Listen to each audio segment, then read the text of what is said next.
ಓಂ ಶಾಂತಿ.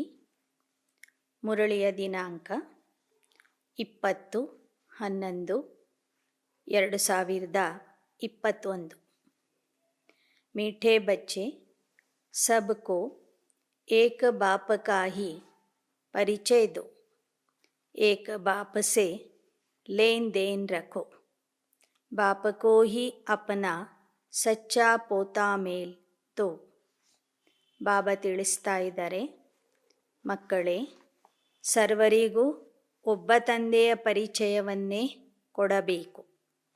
ಒಬ್ಬ ತಂದೆಯ ಜೊತೆಗೆ ಕೊಡುವುದು ತೆಗೆದುಕೊಳ್ಳುವುದನ್ನು ಮಾಡಬೇಕು. ಆ ತಂದೆಗೆ ತಮ್ಮ ಸತ್ಯ ಲೆಕ್ಕಾಚಾರವನ್ನು ಒಪ್ಪಿಸಬೇಕು.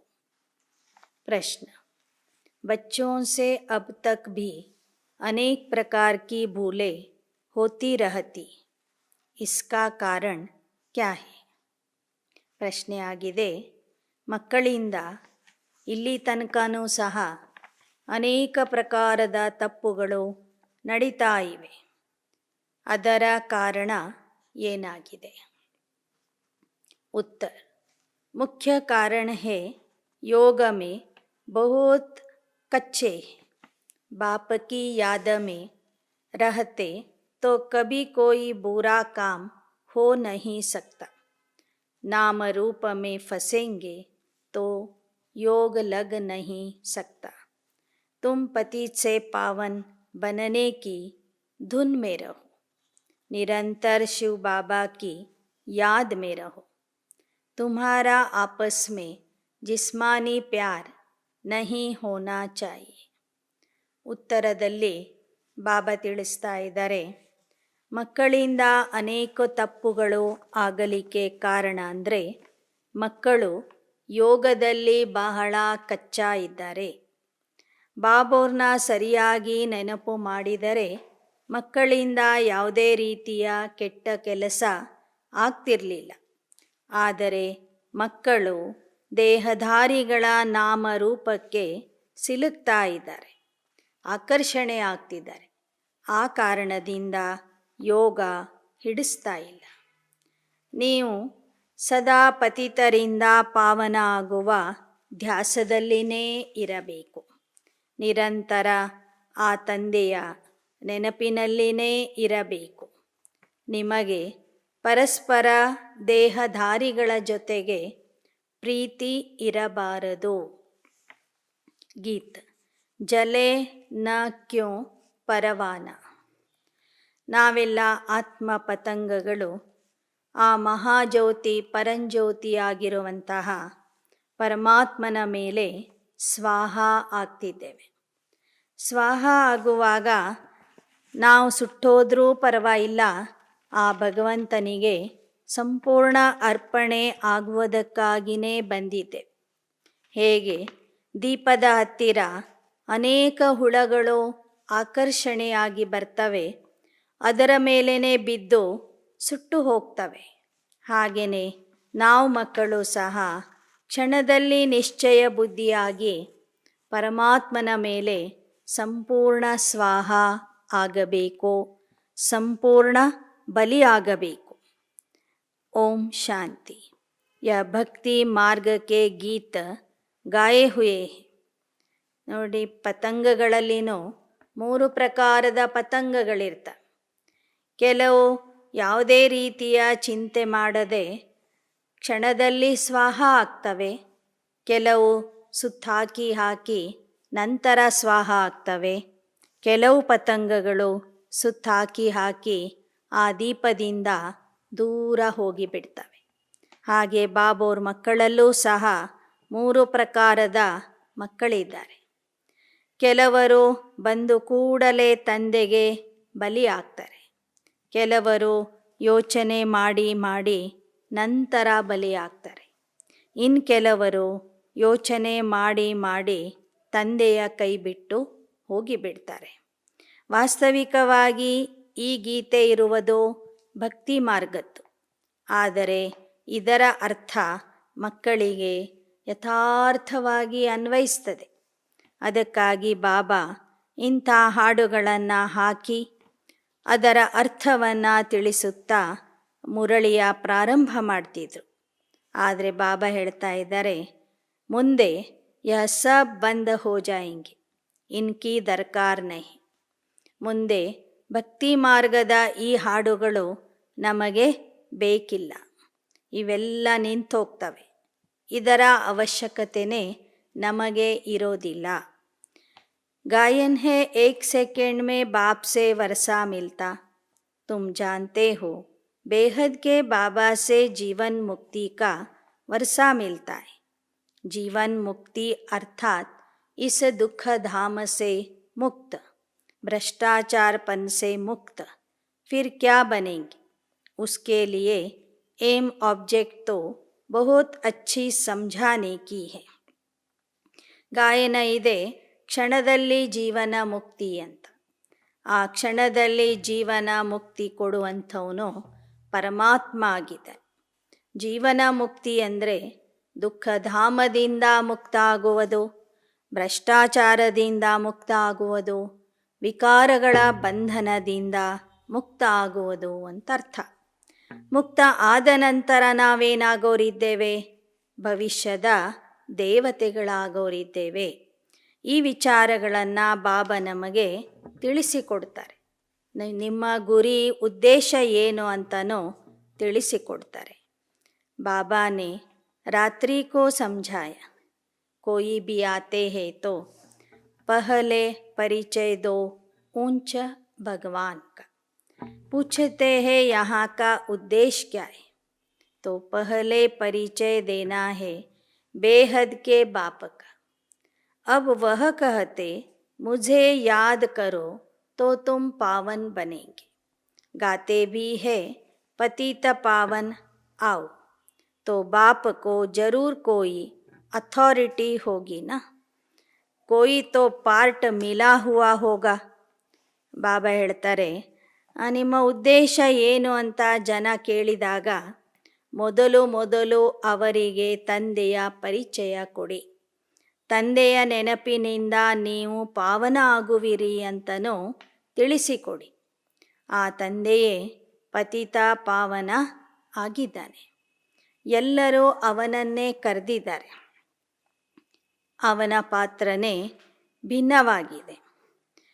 ಅಷ್ಟೊಂದು ಅಧಿಕಾರದಿಂದ ಬಾಬಾ ಹೇಳ್ತಾರೆ, ನನ್ನನ್ನು ನೆನಪು ಮಾಡಿದರೆ ನಿಮ್ಮ ಪಾಪಗಳು ಭಸ್ಮ ಆಗ್ತವೆ, ನೀವು ಪತಿತರಿಂದ ಪಾವನ ಆಗ್ತೀರಿ ಅಂತ ಅಂದ ಮೇಲೆ ಅವನಲ್ಲಿ ಆ ಒಂದು ಅಧಿಕಾರ ಇರ್ಬೋದಲ್ವಾ?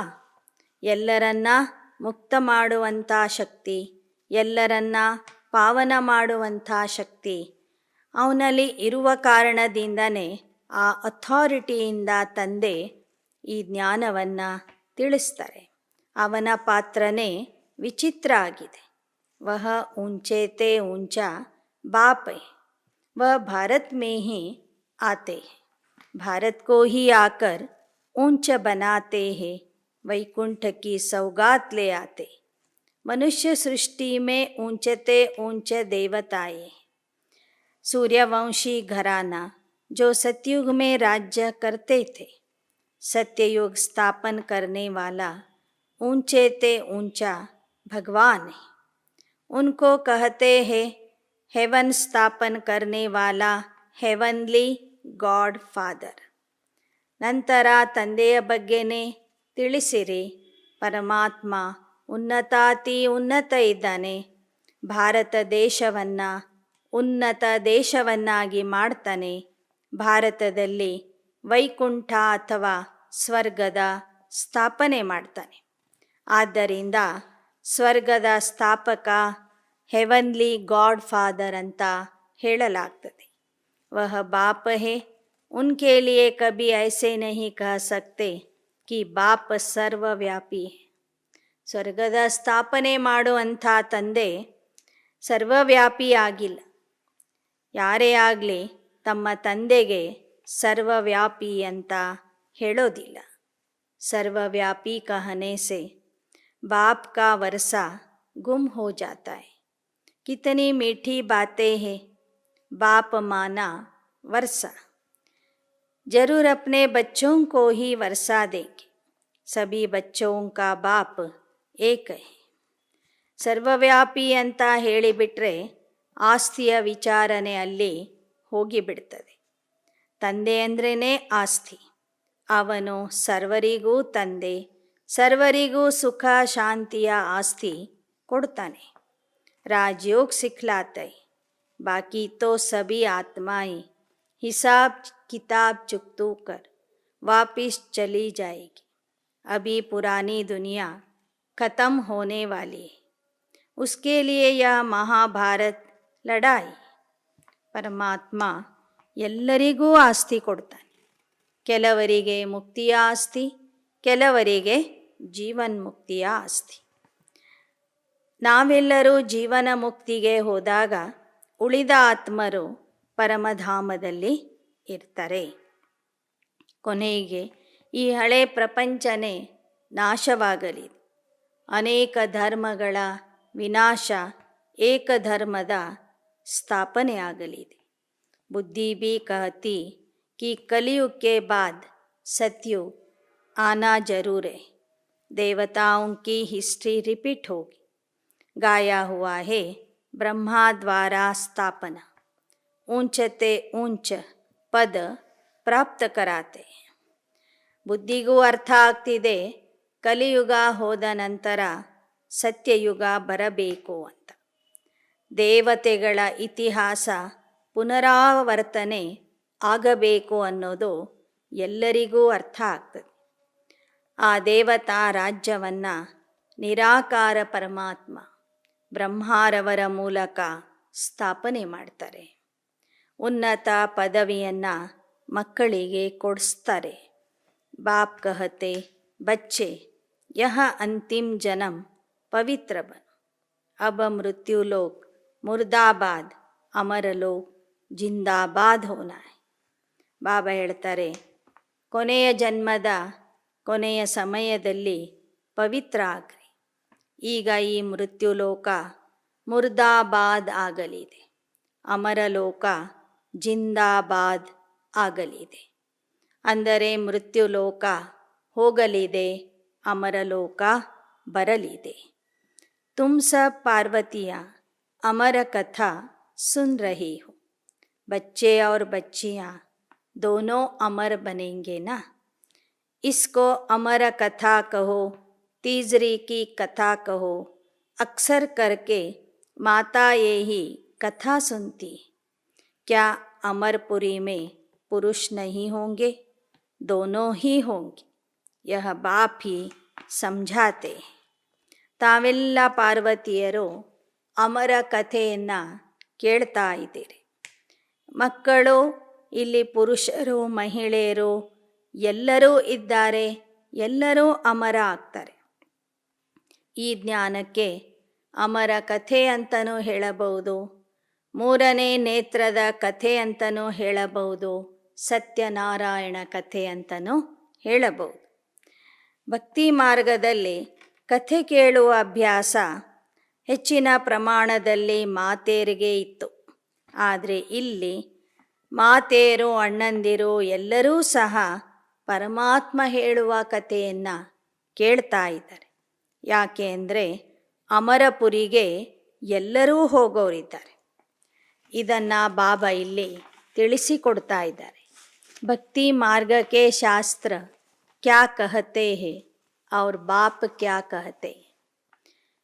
यह भी कहते भक्ति का फल भगवान देने आते. बरोबर सतयुग में इन देवताओं का ही विश्व पर राज्य था.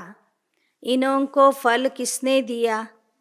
कोई भी साधु सन्यासी आदि तो दे न सके. यह भी जानते हो भक्ति भी जब एक जैसी नहीं करते. जो बहुत भक्ति करेगा उनको फल भी जरूर ऐसा ही मिलेगा. ಬಾಬಾ ಹೇಳ್ತಾರೆ, ದೇವತೆಗಳಿಗೆ ಭಕ್ತಿಯ ಫಲ ಯಾರು ಕೊಟ್ಟರು? ಅವರ ಪೂರ್ವಜನ್ಮದಲ್ಲಿ ಪರಮಾತ್ಮನೇ ದೇವತಾ ಆಗುವಂಥವರಿಗೆ ಆ ಒಂದು ದೇವತಾ ಪದವಿಯ ಫಲ ಕೊಡ್ತಾನೆ. ಯಾವ ಸಾಧು ಸಂತರು ಭಕ್ತರಿಗೆ ಭಕ್ತಿಯ ಫಲ ಕೊಡೋದಿಲ್ಲ. ಭಕ್ತಿಯ ಫಲ ಕೊಡೋನು ಭಗವಂತ ಆಗಿದ್ದಾನೆ. ಯಾರು ಹೆಚ್ಚಿನ ಭಕ್ತಿ ಮಾಡ್ತಾರೋ ಅವರಿಗೆ ಹೆಚ್ಚಿನ ಫಲ ಪ್ರಾಪ್ತಿಯಾಗ್ತದೆ. जो पूज्य थे वही पुजारी बने फिर पूज्य बनेंगे. ಭಕ್ತಿ ಕಾ ಫಲ್ ತೋ ಮಿಲೇಗಾನ. ಹೇಗೆ ಜ್ಞಾನ ಮಾರ್ಗದಲ್ಲಿ ನಂಬರ್ವಾರ್ ಪುರುಷಾರ್ಥಿ ಇದ್ದಾರೆ, ಹಾಗೆ ಭಕ್ತಿಯಲ್ಲೂ ಸಹ ನಂಬರ್ವಾರ್ ಭಕ್ತರಿದ್ದಾರೆ. ನಂಬರ್ವಾರ್ ಫಲ ಸಿಗುತ್ತೆ. ನಂಬರ್ವಾರ್ ಪೂಜಾರಿ ಇದ್ದವರು ಪೂಜ್ಯ ಆಗ್ತಾರೆ. ಯಹ ಬಾತೇ ಭಿ ಅಬ್ ಸಮझानी पहले पहले त्रिमूर्ति पर समझाना है. ऐसे नहीं पहले सीढ़ी के चित्र पर ले जाओ. यह है ಡೀಟೇಲ್ ಕಿ ಬಾತೆ. ಬಾಬಾ ಹೇಳ್ತಾರೆ, ಮೊದಲು ನೀವು ತ್ರಿಮೂರ್ತಿಯ ಬಗ್ಗೆ ತಿಳಿಸ್ರಿ. ಬಂದು ಕೂಡಲೇ ನೀವು ಏಣಿಯ ಚಿತ್ರ ತೋರಿಸಿ ಏಣಿಯ ಬಗ್ಗೆ ಹೇಳಬೇಡಿ. ಪಹಲೆ ಪರಿಚಯ ದೇನಾ ಹೇ ಬಾಪ ಕಾ. वह ऊंचते ऊंचे फिर ब्रह्मा विष्णु शंकर का लक्ष्मी नारायण का. बाकी भक्ति मार्ग के चित्र तो ढेरों के ढेरे. ಮೊದಲು ತ್ರಿಮೂರ್ತಿ ಚಿತ್ರದ ಮೂಲಕ ಪರಮಾತ್ಮನ ಪರಿಚಯ ಕೊಡಿ. ನಂತರ ಬ್ರಹ್ಮ ವಿಷ್ಣು ಶಂಕರರ ಮೂಲಕ ಪರಮಾತ್ಮ ಮಾಡುವ ಕರ್ತವ್ಯದ ಬಗ್ಗೆ ತಿಳಿಸ್ರಿ. ನಂತರ ಪರಮಾತ್ಮ ಮನುಷ್ಯರನ್ನು ಏನು ಮಾಡ್ತಾ ಇದ್ದಾನೆ, ನರನನ್ನು ನಾರಾಯಣ, ನಾರಿಯನ್ನು ಲಕ್ಷ್ಮಿ ಮಾಡ್ತಿದ್ದಾನೆ ಎಂಬ ವಿಚಾರ ಜನರಿಗೆ ತಿಳಿಸ್ರಿ. ಇಲ್ಲಿ ಕೆಲವೇ ಚಿತ್ರಗಳ ಮೂಲಕ ನೀವು ಜ್ಞಾನ ತಿಳಿಸ್ತೀರಿ. ಭಕ್ತಿ ಮಾರ್ಗದಲ್ಲಿ ರಾಶಿ ರಾಶಿ ಚಿತ್ರಗಳಿವೆ. ಪಹಲೆ ಯಹ ಬೋಲೋ ಕಿ ಬೇಹದ್ ಕಾ ಬಾಪ್ स्वर्ग का वर्षा देते हैं. ऊंचते ऊंच भगवान ऊंचते ऊंचा वर्षा देते, जिसे हम बच्चे बेहद स्वर्ग का वर्षा लेते हैं. भारत में शिव जयंती भी मनाई जाती. जरूर हेवनली गॉड फादर ने आकर हेवन स्थापन किया होगा. ಬಾಬಾ ಹೇಳ್ತಾರೆ, ತಂದೆ ಶ್ರೇಷ್ಠಾತಿ ಶ್ರೇಷ್ಠ ಇದ್ದಾನಂದರೆ ಅವನು ಕೊಡುವಂಥ ಆಸ್ತಿಯೂ ಸಹ ಅಷ್ಟೇ ಶ್ರೇಷ್ಠವಾಗಿದೆ. ಅವನು ಭಾರತದಲ್ಲಿ ಬಂದು ಆ ಆಸ್ತಿಯನ್ನು ಕೊಡ್ತಾನೆ. ಅದಕ್ಕಾಗಿ ಭಾರತದಲ್ಲಿ ಶಿವ ಜಯಂತಿಯ ಆಚರಣೆ ಮಾಡಲಾಗ್ತದೆ, ಶಿವರಾತ್ರಿಯ ಆಚರಣೆ ಮಾಡಲಾಗ್ತದೆ. बाप ही स्वर्ग स्थापन करते, फिर 5000 वर्ष के बाद ನರ್ಕ ಹೋ ಜಾತ. ಪ್ರತಿ ಸಂಗಮ ಯುಗದಲ್ಲಿ ಪರಮಾತ್ಮ ಬಂದು ಸ್ವರ್ಗದ ಸ್ಥಾಪನೆ ಮಾಡ್ತಾನೆ. ಮತ್ತು ಪ್ರತಿ 5000 ವರ್ಷಕ್ಕೊಮ್ಮೆ ಆ ಸ್ವರ್ಗ ಹೋಗಿ ಈ ಜಗತ್ತು ನರ್ಕ ಆಗಿರ್ತದೆ. ಮತ್ತೆ ಪರಮಾತ್ಮ ಬಂದು ಸ್ವರ್ಗದ ಸ್ಥಾಪನೆ ಮಾಡ್ತಾನೆ. ರಾಮ್ ಕೋ ಭಿ ಆನಾ ಪಡ್ತಾ ಹೇ ತೋ ಸಮಯ ಪರ್, ರಾವಣ ಕೋ ಭಿ आना पड़ता है. राम वर्षा देते, ರಾವಣ ಶ್ರಾಪ ದೇತೆ ಹೇ. ಇಲ್ಲಿ ರಾಮನೂ ಬರಬೇಕಾಗ್ತದೆ, ಸಮಯ ಬಂದಾಗ ರಾವಣನು ಬರಬೇಕಾಗ್ತದೆ. ರಾಮ ಆಸ್ತಿ ಕೊಡ್ತಾನೆ, ರಾವಣ ಶಾಪ ಕೊಡ್ತಾನೆ. ಜ್ಞಾನ ಅರ್ಥಾತ್ ದಿನ್ ಪೂರಾ ಹೋ ರಾತ ಹೋ ಜಾತಿ. दिन में सिर्फ सूर्यवंशी चंद्रवंशी. यह बातें नटशेल में समझाने की बहुत सहज है. ಜ್ಞಾನ ಅಂದ್ರೇ ಹಗಲು, ಭಕ್ತಿ ಅಂದ್ರೇ ರಾತ್ರಿ. ಹಗಲು ಅರ್ಧಕಲ್ಪ ಇರ್ತದೆ.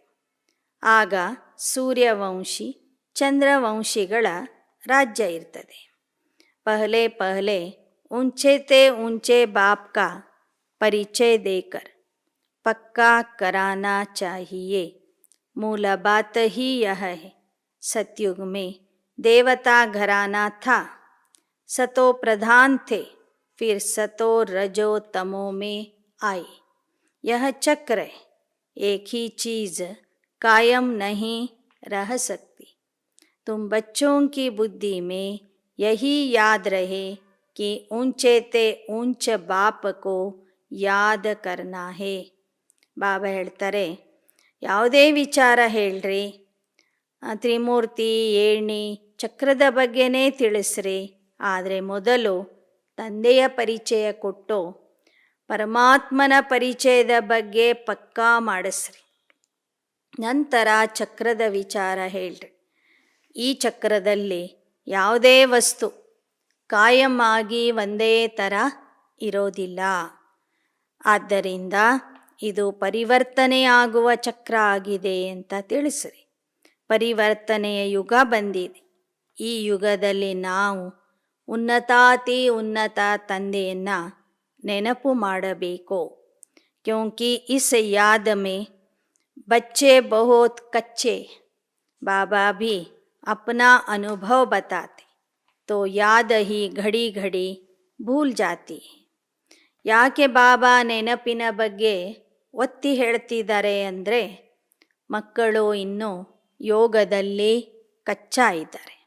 ಬ್ರಹ್ಮ ಬಾಬೋರು ಸಹ ತಮ್ಮ ಅನುಭವ ಹೇಳ್ತಾರೆ, ಮಕ್ಕಳೇ ನಾನು ಸಹ ಆಗಾಗ ಆ ಶಿವ ತಂದೆಯನ್ನು ಮರಿತೀನಿ ಅಂತ. ಕ್ಯೋಂಕಿ ಇನ್ಕೋ ಬಹುತ್ ಖ್ಯಾಲಾತ್ ರಹತೆ ತಬ್ ತೋ ಕಹಾ ಜಾತಾ ಜಿನ್ಕೆ ಮಾಥೆ ಮಾಮಲ. ಆದರೆ ಬ್ರಹ್ಮ ಬಾಬೋರ್ಗೆ ಬಹಳ ವಿಚಾರಗಳು ನಡೀತವೆ. ಯಾಕೆ ಅಂದರೆ ಅವರ ಮೇಲೆ ದೊಡ್ಡ ಜವಾಬ್ದಾರಿ ಇದೆ. ವಹ ಯಾದ್ ಮೇ ಕೈಸೆ ರಹ ಸಕೆ. ಬಾಬಾ ಕಾ ಸಾರಾ ದಿನ್ ಖ್ಯಾಲಾತ್ ಚಲ್ತಾ रहता है, कितनी बातें सामने आती. बाबा को सुबह उठकर बैठने में ಜಾಸ್ತಿ ಮಜಾ आता है. ಶಿವಬಾಬಾ ಹೇಳ್ತಿದ್ದಾರೆ, ಬ್ರಹ್ಮ ಬಾಬೋರ ಮೇಲೆ ಇಡೀ ಯಜ್ಞದ ಜವಾಬ್ದಾರಿ, ಮಕ್ಕಳ ಜವಾಬ್ದಾರಿ ಇರುವ ಕಾರಣ ಬೇರೆ ಬೇರೆ ವಿಚಾರಗಳು ಅವರಲ್ಲಿ ಬರ್ತವೆ. ಎಷ್ಟು ಸಮಸ್ಯೆಗಳು, ವಿಘ್ನಗಳು ಮುಂದೆ ಬರ್ತವೆ. ಆದ್ದರಿಂದ ಅವರು ಒಮ್ಮೊಮ್ಮೆ ನನ್ನನ್ನು ಮರೀತಾರೆ. ಅದಕ್ಕಾಗಿ ಬ್ರಹ್ಮ ಬಾಬಾ ಬೆಳಗ್ಗೆ ಎದ್ದು ಅಮೃತ ವೇಳೆಯಲ್ಲಿ ಕುಳಿತು ವಿಶೇಷವಾಗಿ ನನ್ನನ್ನು ನೆನಪು ಮಾಡ್ತಾರೆ. ಅಮೃತ ವೇಳೆಯ ಯೋಗದಲ್ಲಿ ಬಹಳ ಮಜಾ ಬರ್ತದೆ ಅಂತ ಬಾಬಾ ತಿಳಿಸ್ತಾ ಇದ್ದಾರೆ. ನಶಾ ಭಿ ರಹತಾ, ಬಸ್ ಯಹ ಸ್ಥಾಪನಾ ಹೋನೆ ಕೆ ಬಾದ್ ಹಮ್ ವಿಶ್ವ ಕಾ ಮಹಾರಾಜ बनूंगा फिर से. जैसे बाबा अपना अनुभव बताते कि पहली मुख्य बात है बाप का परिचय. ಬ್ರಹ್ಮ ಬಾಬೋರ್ಗೆ ನಶೆ ಏರಿತ್ತು. ನಾನೇ ವಿಶ್ವದ ಮಹಾರಾಜ ಆಗೋನು, ಭವಿಷ್ಯದಲ್ಲಿ ನಾನೇ ಕೃಷ್ಣ ಆಗ್ತೀನಿ ಎಂಬ ನಶೆ ನಿರಂತರವಾಗಿ ಇರ್ತಿತ್ತು. ಆದರೆ ಬ್ರಹ್ಮ ಬಾಬೋರು ಸಹ ಮೊದಲು ಬಂದವರಿಗೆ ಆ ನಿರಾಕಾರ ತಂದೆಯ ಪರಿಚಯ ಕೊಡ್ತಿದ್ರು. ಜೋ ಭಿ ಬಾತೆ ಕೋಯಿ ಕಹೆ ಬೋಲೋ ಇಸ್ಸೆ ಕೋಯಿ ಫಾಯ್ದಾ ನಹೀ, और जो भी बातें हैं इससे कोई फ़ायदा नहीं. हम तुमको परिचय देते हैं ऊंचते ऊंच बाप का, वह ऊंच वर्षा देते विश्व के मालिक बनने का.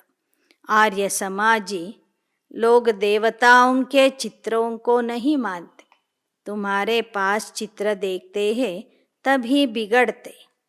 ಬಾಬಾ ಹೇಳ್ತಾರೆ, ಅನ್ಯ ವಿಚಾರಗಳನ್ನು ಮಾತಾಡೋದ್ರಿಂದ, ಕೇಳೋದ್ರಿಂದ ಆತ್ಮಕ್ಕೆ ಯಾವುದೇ ರೀತಿಯ ಲಾಭ ಇಲ್ಲ. ಆದ್ದರಿಂದ ಮುಖ್ಯವಾಗಿ ತಂದೆಯ ಪರಿಚಯವನ್ನು ಎಲ್ಲರಿಗೂ ತಿಳಿಸಿರಿ. ಆರ್ಯ ಸಮಾಜದವರು ದೇವತಾ ಚಿತ್ರಗಳಿಗೆ ಮಾನ್ಯತೆ ಕೊಡೋದಿಲ್ಲ. ನಿಮ್ಮಲ್ಲಿ ಇರುವ ಈ ಚಿತ್ರಗಳನ್ನು ನೋಡಿಯೂ ಸಹ ಅವರು ಬೇಸರ ಆಗ್ತಾರೆ.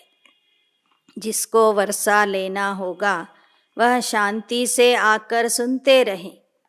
ನಿಮ್ಮ ಚಿತ್ರಗಳನ್ನು ನೋಡಿಯೂ ಆರ್ಯ ಸಮಾಜದವರ ತಲೆನೇ ಕೆಟ್ಟೋಗ್ತದೆ. ಅವರಿಗೆ ಅದು ಇಷ್ಟ ಆಗೋದಿಲ್ಲ. ಆದರೆ ಬಾಬಾ ಹೇಳ್ತಾರೆ, ನೋಡಿ, ಯಾರಿಗೆ ಆಸ್ತಿ ತಗೋಬೇಕು ಅಂತಿದೆಯೋ ಅವರು ಶಾಂತಿಯಿಂದ ಬಂದು ಈ ಜ್ಞಾನವನ್ನು ಕೇಳ್ತಾರೆ. ಮುಖ್ಯ ಬಾತ್ ಏಕ್ ಹೈ, ऊंचते ऊंच भगवान की, वही पतित पावन है. यह बात पक्की कर लो. God is one.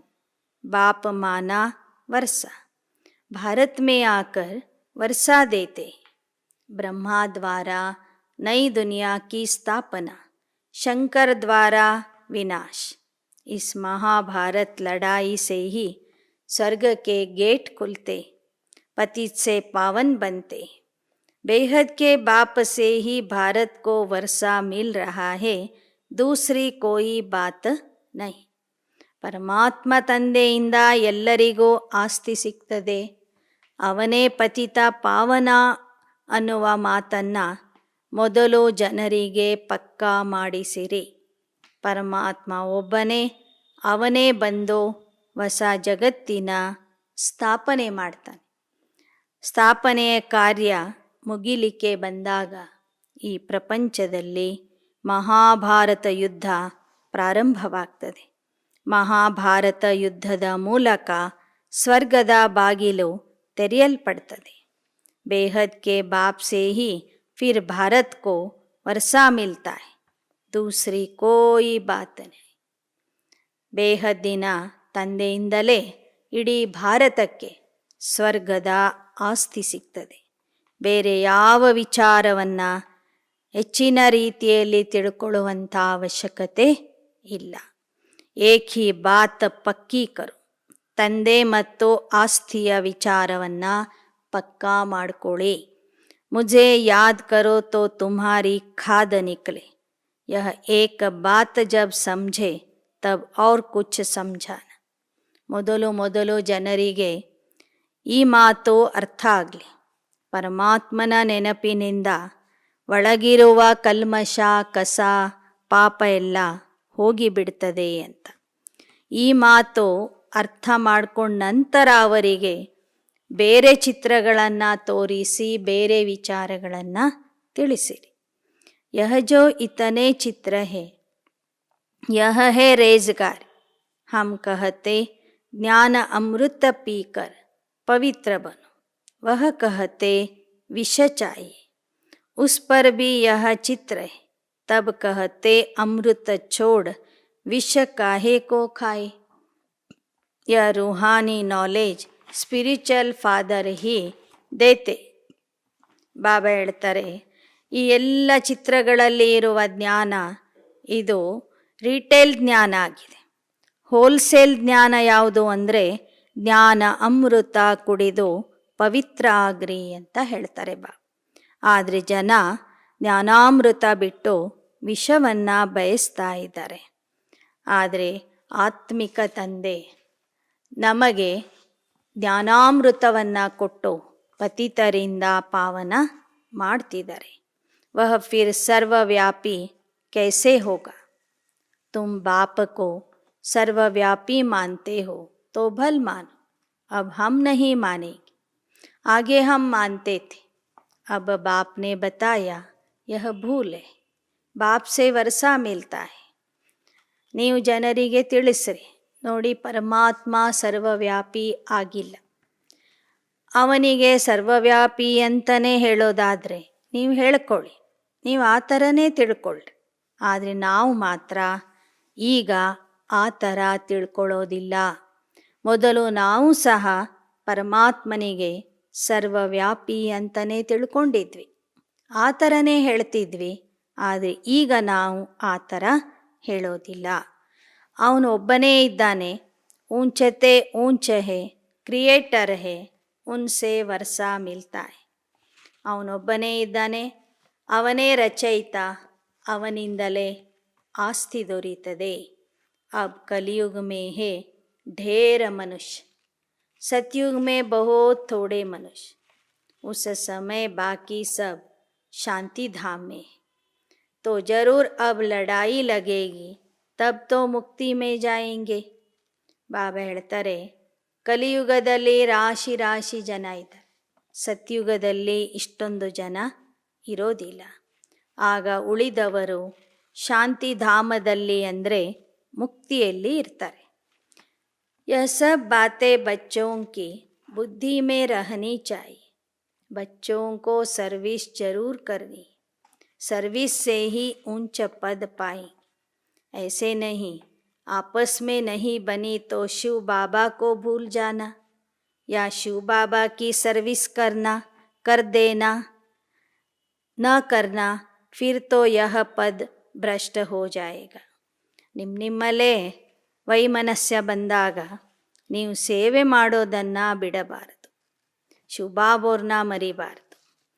ಶಿವತಂದೆಯ ಸೇವೆ ಅಂತೂ ಅವಶ್ಯವಾಗಿ ಮಾಡಲೇಬೇಕು. ಮಾಡದಿದ್ದರೆ ನಿಮ್ಮ ಪದವಿಯನ್ನು ನೀವೇ ಕಳ್ಕೋತೀರಿ. ಫಿರ್ ಯಾ ಸರ್ವಿಸ್ ಕರ್ನೆ ಕೆ ಬದಲೆ डिसर्विस कर देंगे. आपस में लूना पानी होकर सर्विस को छोड़ देना, इस जैसा बुरा काम कोई नहीं. बाबा को याद करो तो कमाई भी होगी. ಬಾಬಾ ಹೇಳ್ತಾರೆ, ಯಾವ ಮಕ್ಕಳು ಪರಸ್ಪರರಲ್ಲಿ ಸಂಬಂಧ ಕೆಡಿಸಿಕೊಂಡು ಸೇವೆ ಮಾಡೋದನ್ನು ಬಿಡ್ತಾರೆ, ಅವರ ಮೂಲಕ ಡಿಸ್ಸರ್ವೀಸ್ ಆಗ್ತದೆ, ಅಪಪ್ರಚಾರ ಆಗ್ತದೆ. ಅಂತಹ ಕೆಟ್ಟ ಕೆಲಸ ನೀವು ಎಂದೂ ಮಾಡಬಾರದು. ತಂದೆಯನ್ನು ನೆನಪು ಮಾಡಿ ನಿಮ್ಮ ಪ್ರಾಪ್ತಿಯನ್ನು ಜಮಾ ಮಾಡ್ಕೋಬೇಕು. अब ज्ञान मिला है, होली बनो और बाप को याद करो. दूरिया कहा जाता है ज्ञान की रिमझिम को. ज्ञान और विज्ञान कहा जाता है. विज्ञान है योग, ज्ञान है सृष्टि चक्र का. होली धूरिया मनुष्य कुछ समझते नहीं. ಬಾಬಾ ಹೇಳ್ತಾರೆ, ಜ್ಞಾನ ಅಂದ್ರೇ ಬಣ್ಣ ಆಡೋದು, ಮತ್ತು ವಿಜ್ಞಾನ ಅಂದರೆ ಯೋಗ. ಯೋಗ ಅಂದರೆ ವಿಜ್ಞಾನ, ಜ್ಞಾನ ಅಂದರೆ ಸೃಷ್ಟಿಚಕ್ರದ ಜ್ಞಾನ. ಯೋಗದಿಂದ ಸುಟ್ಟಾಕುವುದು, ಜ್ಞಾನದಿಂದ ಧೂರಿಯ ಅಂದರೆ ಒಬ್ಬರ ಮೇಲೆ ಒಬ್ಬರಿಗೆ ಬಣ್ಣ ಹಾಕೋದು. ಆದರೆ ಈ ವಿಚಾರ ಜನರಿಗೆ ಗೊತ್ತಿಲ್ಲ. ಬಾಪ್ ಕೋ ಯಾದ ಕರ್ನಾ और ಜ್ಞಾನ ಸಬ್ಕೋ ಸುನಾನ. ಹೋಳಿ ಹಬ್ಬದಲ್ಲಿ ಮೊದಲನೇ ದಿನ ಸುಟ್ಟಾಕ್ತಾರೆ, ಎರಡನೇ ದಿನ ಬಣ್ಣ ಆಡ್ತಾರೆ. ಬಾಬಾ ಹೇಳ್ತಾರೆ, ಯೋಗದಿಂದ ಪಾಪಗಳನ್ನು ಸುಟ್ಟಾಕುವುದು, ಎರಡನೇ ದಿನ ಪರಸ್ಪರರ ಮೇಲೆ ಜ್ಞಾನದ ಬಣ್ಣ ಹಾಕುವುದು. ಬಾಬಾ ಬಾರ್ ಬಾರ್ ಸಮझाते, ऊंचे ते ऊंचे बाप को सर्वव्यापी कह नहीं सकते, नहीं तो खुद किसको याद करते. बाप कहते निरंतर मुझे याद करो. ಬಾಬಾ ಹೇಳ್ತಾರೆ, ಶ್ರೇಷ್ಠಾತಿ ಶ್ರೇಷ್ಠ ತಂದೆಗೆ ಸರ್ವವ್ಯಾಪಿ ಅಂತ ಹೇಳುವುದು ಬಹಳ ದೊಡ್ಡ ತಪ್ಪಾಗಿ. ಒಂದು ವೇಳೆ ಪರಮಾತ್ಮ ಸರ್ವವ್ಯಾಪಿ ಆಗಿಬಿಟ್ಟಿದ್ದರೆ ಜನ ಯಾಕೆ ಮತ್ತೆ ಪರಮಾತ್ಮನನ್ನು ನೆನಪು ಮಾಡ್ತಿದ್ರು? ಯಾರಾದರೂ ತಮಗೆ ತಾವೇ ನೆನಪು ಮಾಡ್ತಾರೇನೋ? ಆದರೆ ಈ ಸಣ್ಣ ವಿಚಾರವೂ ಸಹ ಜನರಿಗೆ ಅರ್ಥ ಆಗ್ತಿಲ್ಲ. रचयिता को नहीं जानते, न जानने के कारण सर्वव्यापी कह देते. ऊंचते ऊंचा बाप है, यह सिद्ध कर समझाओ तो सर्वव्यापी की बातें बुद्धि से निकल जाएगी. हम सब ब्रदर्स हैं. 5000 वर्ष के बाद आकर बाप हमें वर्षा देते. सतयुग में हम देवता बनेंगे, बाकी सब मुक्ति में चले जाएंगे.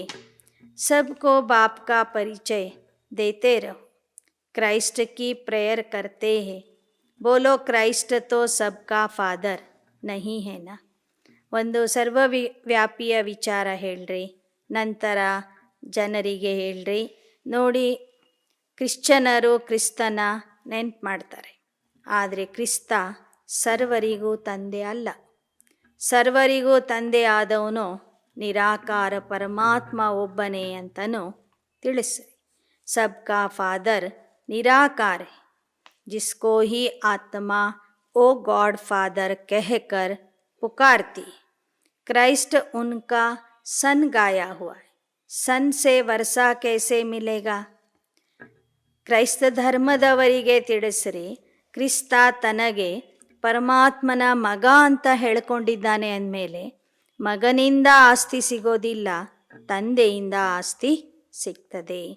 ಕ್ರೈಸ್ತ ತೋ ರಚನಾ ಹೇ और गॉड ರಚಯಿತ ಹೇ. ಕ್ರಿಸ್ತ ಅಂದರೆ ಆ ನಿರಾಕಾರ ಪರಮಾತ್ಮನ ರಚನೆ ಆಗಿದೆ. ಪರಮಾತ್ಮ ರಚಯಿತ ಆಗಿದ್ದಾನೆ. ಏಕ ಗೀತಾ ಮೇ ಹಿ है कि मामेकम याद करो, गॉड फादर का शास्त्र है ही गीता. क्राइस्ट को याद करने से आत्मा तमो प्रधान से सतो प्रधान नहीं बनेगी. ಅವ್ರಿಗೆ ತಿಳಿಸಿ, ಧರ್ಮಸ್ಥಾಪಕರ ನೆನಪು ಮಾಡೋದ್ರಿಂದ ಆತ್ಮ ಸತೋ ಪ್ರಧಾನ ಆಗೋದಿಲ್ಲ. ಏಕೈಕ ತಂದೆಯಾದಂತಹ ಪರಮಾತ್ಮನ ನೆನಪಿನಿಂದ ಆತ್ಮ ಸತೋ ಪ್ರಧಾನ ಆಗ್ತದೆ, ಪರಿಶುದ್ಧ ಆಗ್ತದೆ ಎನ್ನುವ ವಿಚಾರ ಭಗವದ್ಗೀತೆಯಲ್ಲಿ ಸ್ಪಷ್ಟವಾಗಿ ಬರೆಯಲಾಗಿದೆ. ಆದ್ದರಿಂದ ಭಗವದ್ಗೀತೆ ಪರಮಾತ್ಮನ ಶಾಸ್ತ್ರ ಆಗಿದೆ. सिर्फ बाप का नाम बदली कर कृष्ण का नाम लिख दिया है, यह भूल कर दिए. ಆದರೆ ಆ ಭಗವದ್ಗೀತೆಯಲ್ಲಿ ತಂದೆಯ ಹೆಸರಿನ ಬದಲಾಗಿ ಕೃಷ್ಣನ ಹೆಸರನ್ನು ಸೇರಿಸಿ ಭಾರತೀಯರು ಬಹಳ ದೊಡ್ಡ ತಪ್ಪನ್ನು ಮಾಡಿದ್ದಾರೆ. अब बाप कहते शिव का चित्र सबको अपने पास रखना है. शिव बाबा यह वर्षा देते, फिर 84 जन्मों में गंवा देते. सीढ़ी पर भी समझाना है. पतित पावन बाप ही आकर पावन बनने की युक्ति बताते. वह कहते कृष्ण भगवान वाच, तुम कहते हो ಶಿವ ಭಗವಾನ ವಾಚ. ಬಾಬಾ ಹೇಳ್ತಾರೆ, ಲೌಕಿಕ ಜನ ಕೃಷ್ಣ ಭಗವಾನ ವಾಚ ಅಂತ ಹೇಳ್ತಿದ್ದಾರೆ, ಆದರೆ ನೀವು ಮಾತ್ರ ಶಿವ ಭಗವಾನ ವಾಚ ಅಂತ ಹೇಳ್ತೀರಿ. फर्स्ट फ्लोर में ऊंचा बाप रहता, फिर सेकेंड फ्लोर में सूक्ष्म वतन, और यह है थर्ड फ्लोर. सृष्टि यहाँ है, पीछे सूक्ष्म वतन में जाते, वहाँ ट्रिब्यूनल बैठती है, सजाएं मिलती. ಮೇಲಿಂದ ಬಂದರೆ ಮೊದಲನೇ ಅಂತಸ್ತು ಪರಮಧಾಮ, ಅಲ್ಲಿ ಬಾಬಾ ಇರ್ತಾರೆ. ಎರಡನೇ ಅಂತಸ್ತು ಸೂಕ್ಷ್ಮವತನ, ಅಲ್ಲಿ ಸೂಕ್ಷ್ಮವತನ ವಾಸಿಗಳು ಇರ್ತಾರೆ. ಕೊನೆಗೆ ಶಿಕ್ಷೆ ಅನುಭವಿಸುವಂಥವರು ಸಹ ಅಲ್ಲಿಗೆ ಹೋಗಬೇಕಾಗ್ತದೆ. ಕೊನೆಗೆ ಅಲ್ಲಿ ನ್ಯಾಯಾಲಯ ನಡೀತದೆ.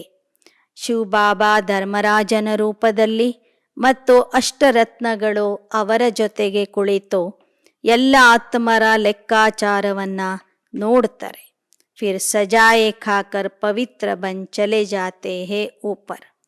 ಅಲ್ಲಿಂದ ತಮ್ಮ ತಮ್ಮ ಲೆಕ್ಕಾಚಾರಗಳನ್ನು ಶಿಕ್ಷೆ ಅನುಭವಿಸುವುದರ ಮೂಲಕ ತೀರಿಸಿ ಆತ್ಮರು ಮತ್ತೆ ಮೂಲವತನ ಅಥವಾ ಪರಮಧಾಮಕ್ಕೆ ಹೋಗಿಬಿಡ್ತಾರೆ.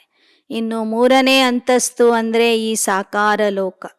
ಈ ಸಾಕಾರ ಲೋಕದಲ್ಲಿ ಸಂಗಮ ಯುಗ ನಡೆದಿದೆ. ಇಸ್ಕೋ 100 ವರ್ಷ ದೇನೆ ಚಾಹಿಯೆ. ಸಂಗಮ ಯುಗದ ಅವಧಿ 100 ವರ್ಷ ಅಂತ ನೀವು ಬರೆದು ಹಾಕ್ರಿ. अब तुम आगे चलकर देखना कि स्वर्ग में जो होना होगा सो होता रहेगा. तो यह बातें सब याद रखनी चाहिए. ಮುಂದೆ ಏನಾಗ್ತದೆ, ಹೇಗೆ ಆಗ್ತದೆ, ಸ್ವರ್ಗ ಸ್ಥಾಪನೆ ಆಗೋದು ಹೇಗೆ, ಯಾರು ಹೋಗ್ತಾರೆ ಯಾರು ಬಿಡ್ತಾರೆ ಅನ್ನೋದೆಲ್ಲ ಮುಂದೆ ನಿಮಗೆ ಗೊತ್ತಾಗ್ತದೆ ಅಂತ ಹೇಳ್ತಾರೆ ಬಾಬಾ. ನಾಟಕದ ಅನುಸಾರವಾಗಿ ಸ್ವರ್ಗದಲ್ಲಿ ಏನಾಗಬೇಕಾಗಿದೆಯೋ ಅದು ಸ್ವರ್ಗದಲ್ಲಿ ಆಗ್ತದೆ. ವಿನಾಶದ ಸಮಯದಲ್ಲಿ ಏನು ನಡಿಬೇಕಾಗಿದೆಯೋ ಅದು ವಿನಾಶದ ಸಮಯದಲ್ಲಿ ನಡೀತದೆ. ಬಚ್ಚೋಂಕೋ ಕರ್ಮ ಅಚ್ಛೆ ಕರ್ನೆ. ನೀವು ಒಂದರ ಬಗ್ಗೆ ಮಾತ್ರ ಗಮನ ಕೊಡಬೇಕು, ಒಳ್ಳೆ ಕರ್ಮಗಳನ್ನು ಮಾಡಬೇಕು. ಸಮಯ ಪರ್ ಸಬ್ ಸಮಜ್ತೆ ಜಾಯೆಂಗೆ. बाप की याद में रहने से बुरा काम होगा ही नहीं. बहुत बुरे कर्म भी करते. ऐसे थोड़े ही सिर्फ इस ब्राह्मणी का अच्छा लगता, वह ब्राह्मणी गई तो खुद भी खलास. ब्राह्मणी के कारण मर जाते, गोया बाप से वर्षा लेने से मरे. यह भी बदकिस्मती कही जाती है. ಕೆಲವು ಮಕ್ಕಳು ಶಿಕ್ಷಕಿಯರನ್ನು ನೋಡಿ ಕ್ಲಾಸಿಗೆ ಬರ್ತಾರೆ. ಶಿಕ್ಷಕಿಯರು ಬದಲಾದಾಗ ಅವರು ಜ್ಞಾನ ಬಿಟ್ಟು ಹೋಗ್ತಾರೆ. ಶಿಕ್ಷಕಿಯರು ಏನಾದರೂ ಟ್ರಾನ್ಸ್ಫರ್ ಆಗಿ ಹೋಗಿಬಿಟ್ಟರೆ ಬರುವಂಥವರು ಕ್ಲಾಸನ್ನು ಬಿಟ್ಟುಬಿಡ್ತಾರೆ. ಅಂದರೆ ತಂದೆಯ ಆಸ್ತಿಯಿಂದ ಸತ್ತೋಗ್ತಾರೆ. ಇದು ಅದೃಷ್ಟಹೀನತೆಯ ಲಕ್ಷಣ ಅಂತ ಬಾಬಾ ಹೇಳ್ತಿದ್ದಾರೆ. ಕೈ ಬಚ್ಚೆ ಏಕ್ ದೋ ಕೆ ನಾಮ ರೂಪ ಮೇ ಫಸ್ತೆ, ಯಹಾ ತುಮ್ಹಾರಾ ಜಿಸ್ಮಾನಿ ಪ್ಯಾರ್ ನಹಿ ಹೋನಾ ಚಾಹಿಯೆ. ಇನ್ನು ಕೆಲವರು ದೇಹಧಾರಿಗಳ ನಾಮ ರೂಪದಲ್ಲಿ ಸಿಲುಕ್ತಾರೆ. ಬಾಬಾ ಹೇಳ್ತಾರೆ, ಇಲ್ಲಿ ನಿಮಗೆ ದೈಹಿಕ ಪ್ರೀತಿ ಇರಬಾರದು. जो डायरेक्ट नहीं देते हैं उनका शिव बाबा के पास जमा नहीं होता. ब्रह्मा द्वारा स्थापना होती है तो उनके द्वारा सब कुछ करना है. बीच में कोई खा गया तो शिव बाबा के पास जमा नहीं हुआ ना. शिव बाबा को देना है थ्रू ब्रह्मा. सेंटर भी थ्रू ब्रह्मा ही खोलो. आपे ही सेंटर खोलते तो वह थोड़े ही सेंटर हुआ. बाप दादा दोनों इकट्ठे, इनके हाथ आया गोया शिव बाबा के हाथ आया. कितने सेंटर्स जिनका कोई समाचार ही नहीं. ಬಾಬಾ ಹೇಳ್ತಾರೆ, ಏನೇ ಮಾಡೋದಾದರೆ ಬ್ರಹ್ಮಾರವರ ಮೂಲಕ ಶಿವ ಬಾಬಾ ಅವ್ರಿಗೆ ತಿಳಿಸಿ ಮಾಡಿ. ಸೇವಾ ಕೇಂದ್ರ ತೆರೆಯೋದೇ ಆಗಲಿ ಅಥವಾ ಹಣ ಸೇವೆ ಕೊಡೋದೇ ಆಗಲಿ ಮತ್ತೊಂದು ರೀತಿಯ ಸೇವೆನೇ ಆಗಲಿ, ಪ್ರತಿಯೊಂದು ವಿಚಾರ ಬ್ರಹ್ಮಾ ಬಾಬೋರಿಗೆ ತಿಳಿಸಿ, ಅವರ ಮೂಲಕ ಶಿವಬಾಬೋರಿಗೆ ತಿಳಿಸಿ, ಅವರಿಂದ ಅನುಮತಿಯನ್ನು ಪಡೆದು ನಂತರ ಮಾಡಿರಿ. ಎಷ್ಟೋ ಜನ ಮಕ್ಕಳು ತಮ್ಮ ಕೇಂದ್ರದ ಸಮಾಚಾರಗಳನ್ನೇ ತಿಳಿಸೋದಿಲ್ಲ. ಲಿಖನಾ ಚಾಹಿಯೆ, ಶಿವ ಬಾಬಾ आपके सेंटर का यह पोता मेल, सेठ के पास पोता मेल आना चाहिए ना. बहुतों का शिव बाबा के पास जमा नहीं होता है. यह भी अक्ल नहीं, बल ज्ञान बहुत है परंतु युक्ति नहीं आती है. ಬಾಬಾ ಹೇಳ್ತಾರೆ, ಈ ನಮ್ಮ ಎಲ್ಲ ಅಂಗಡಿಗಳ ಶೇಠಜಿ ಶಿವ ಬಾಬಾ ಆಗಿದ್ದಾರೆ. ಅವರಿಗೆ ನಾವು ಎಲ್ಲ ಕೇಂದ್ರಗಳ ಲೆಕ್ಕಾಚಾರವನ್ನು ಒಪ್ಪಿಸಬೇಕಲ್ವ. ಆದರೆ ಈ ಬುದ್ಧಿ ಎಲ್ಲ ಮಕ್ಕಳಲ್ಲಿಯೂ ಕಾಣ್ತಾ ಇಲ್ಲ. ಜ್ಞಾನ ಸಾಕಷ್ಟು ಇದೆ, ಆದರೆ ಯುಕ್ತಿ ಗೊತ್ತಿಲ್ಲ. Bus ಹಮ್ನೆ centre Khola, ತುಮ್ನೆ ಜಿಸ್ಕೋ Diya ಉಸ್ನೆ centre Khola, ವ ಶಿವ ಬಾಬಾನೇ ಥೋಡೆ ಹಿ ಖೋಲಾ. ಯಾರಿಗೂ ಹೇಳದೆ ಕೇಳದೆ ನೀವೇ ಒಂದು ಸೇವಾ ಕೇಂದ್ರ ತೆರೀತೀರಿ ಅಂದರೆ ಅದು ಸೆಂಟರೇ ಅಲ್ಲ ಅಂತಾರೆ ಬಾ. ತಂದೆಯ ಒಪ್ಪಿಗೆಯಿಂದ ತೆರೆದರೆ ಮಾತ್ರ ಅದು ಶಿವಬಾಬನ ಮನೆ ಆಗ್ತದೆ. ವ ಸೆಂಟರ್ फिर जोर भी नहीं भरता. सेंटर खोलना हो तो शिव बाबा के थ्रू. शिव बाबा हम यह देते, इसमें लगा देना. बच्चे भूले बहुत करते, ಯೋಗ ಮೇ ಬಹುತ್ ಕಚ್ಚೆ.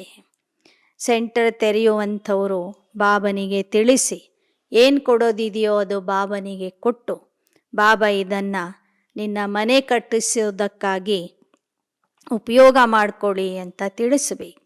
ಆದರೆ ಅನೇಕ ಮಕ್ಕಳಿಗೆ ಸೇವೆಯ ವಿಧಾನವೂ ಸಹ ಗೊತ್ತಿಲ್ಲ. ಅನೇಕ ರೀತಿಯ ತಪ್ಪುಗಳನ್ನು ಮಾಡ್ತಾರೆ. ಯಾಕೆ ಅಂದರೆ ಮಕ್ಕಳು ಯೋಗದಲ್ಲಿ ಕಚ್ಚಾ ಇದ್ದಾರೆ. अच्छा मीठे मीठे सिकीलदे बच्चों प्रति मात पिता बाप दादा का याद प्यार गुड मॉर्निंग. रूहानी बाप की रूहानी बच्चों को नमस्ते. रूहानी बच्चों की रूहानी बाप दादा को याद प्यार गुड मॉर्निंग और नमस्ते नमस्ते नमस्ते. ಧಾರಣೆಗಾಗಿ ಮುಖ್ಯಾಂಶಗಳು. ज्ञान के साथ साथ अपना भविष्य बनाने की युक्ति भी सीखनी है. एक बाप से वर्षा लेना है. किसी देहधारी के पीछे बदकिस्मत नहीं बनना है. ಜ್ಞಾನದ ಜೊತೆ ಜೊತೆಗೆ ಭವಿಷ್ಯ ರೂಪಿಸಿಕೊಳ್ಳುವಂತಹ ಯುಕ್ತಿಯನ್ನು ಕಲಿಬೇಕು. ಒಬ್ಬ ತಂದೆಯಿಂದಲೇ ಆಸ್ತಿಯನ್ನು ಪಡಿಬೇಕು. ಯಾವುದೇ ದೇಹಧಾರಿಯ ಹಿಂದೆ ಹೋಗಿ ನಮ್ಮ ಅದೃಷ್ಟ ಭಾಗ್ಯವನ್ನು ನಾವು ಕಳ್ಕೋಬಾರದು. ಅದೃಷ್ಟಹೀನ ಆಗಬಾರದು. ಎರಡನೇದು, आपस में किसी बात के कारण बाप की सर्विस नहीं छोड़ना. सवेरे सवेरे उठकर अपने आप से बातें करनी है, याद करने की मेहनत करनी. ಪರಸ್ಪರ ಮುನಿಸ್ಕೊಂಡು ಬಾಬನ ಸೇವೆಯನ್ನು ಬಿಡಬಾರದು. ಬೆಳಗ್ಗೆ ಬೆಳಗ್ಗೆ ಎದ್ದು ತಮ್ಮ ಜೊತೆಗೆ ತಾವೇ ಮಾತಾಡ್ಕೋಬೇಕು. ನೆನಪಿನ ಪರಿಶ್ರಮ ಮಾಡಬೇಕು. वरदान. अनुभव की विल पावर द्वारा माया की पावर का सामना करने वाले अनुभवी ಮೂರತ್ ಭವ. ಅನುಭವದ ಇಚ್ಛಾಶಕ್ತಿಯಿಂದ ಮಾಯೆಯ ದುಷ್ಟಶಕ್ತಿಯನ್ನು ಎದುರಿಸುವಂತಹ ಧೈರ್ಯವಂತರು, ಅನುಭವಿ ಮೂರ್ತಿಗಳು ಆಗಿರಿ. सबसे पावरफुल स्टेज है अपना अनुभव. अनुभवी आत्मा अपने अनुभव की विल पावर से माया की कोई भी पावर का, सभी बातों का, सर्व समस्याओं का सहज ही सामना कर सकती और सभी आत्माओं को संतुष्ट भी कर सकती. सामना करने की शक्ति से, सर्व को संतुष्ट करने की शक्ति अनुभव के विल पावर से सहज प्राप्त होती. इसलिए हर खजाने को अनुभव में लाकर अनुभवी मूर्ति बनो. ಎಲ್ಲಕ್ಕಿಂತಲೂ ಶಕ್ತಿಶಾಲಿ ಸ್ಥಿತಿಯಾಗಿದೆ ತಮ್ಮ ಅನುಭವ. ಅನುಭವಿ ಆತ್ಮ ಅನುಭವದ ಶಕ್ತಿಯಿಂದ ಮಾಯೆಗೆ ಎದುರಿಸುತ್ತದೆ, ಸರ್ವ ಸಮಸ್ಯೆಗಳ ಪರಿಹಾರ ಹುಡುಕ್ತದೆ, ಸರ್ವ ಆತ್ಮರನ್ನು ಸಂತುಷ್ಟ ಮಾಡ್ತದೆ. ಅವರಲ್ಲಿ ವಿಲ್ ಶಕ್ತಿ ಇರುವ ಕಾರಣ ಅಂಥ ಆತ್ಮರು ಎಲ್ಲ ಖಜಾನೆಗಳ ಅನುಭವಿ ಆಗಿಬಿಡ್ತಾರೆ. श्लोगन. एक दो को देखने के बजाय स्वयं को देखो और ಪರಿವರ್ತನ ಕರೋ. ಪರಸ್ಪರರನ್ನ ನೋಡುವುದರ ಬದಲಾಗಿ ನಿಮ್ಮನ್ನ ನೀವೇ ನೋಡ್ಕೊಳ್ಳಿ ಮತ್ತು ಪರಿವರ್ತನೆ ಮಾಡಿಕೊಳ್ಳಿರಿ. ಓಂ ಶಾಂತಿ.